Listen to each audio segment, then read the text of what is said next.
You're talking about faith with someone, and they tell you they don't believe in God because they believe in science, and they say you have to choose. What would you say? There are those who believe that science and religion are in conflict and that someone must choose whether they want to believe in science or believe in religion. If you ever hear this argument, here are 4 things to remember. First, modern science was started by Christians. Many of the founders of modern science were Christians. Men like Galileo, Kepler, Pascal, Boyle, Newton, Faraday, and Clerk Maxwell were all firm believers in God. They weren't scientists despite being Christians. It was their faith that moved them to want to discover more about the natural world they lived in. As C.S. Lewis wrote, men became scientists because they expected law in nature. And they expected law in nature because they believed in a legislator.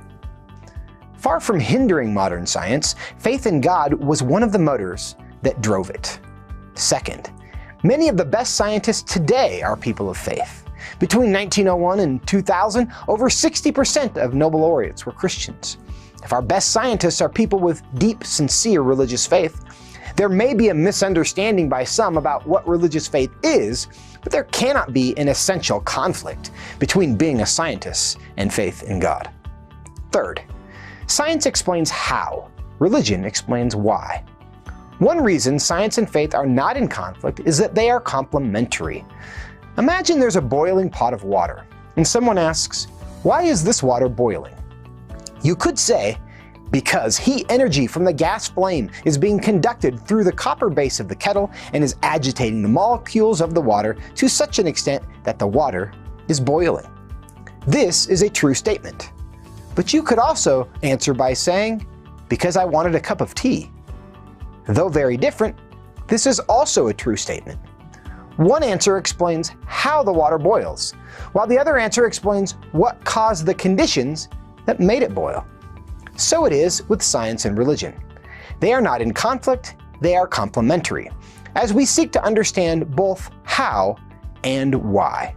Fourth, science can't explain everything. Science describes the laws of nature, but it can't explain where matter came from. It can't explain how life began.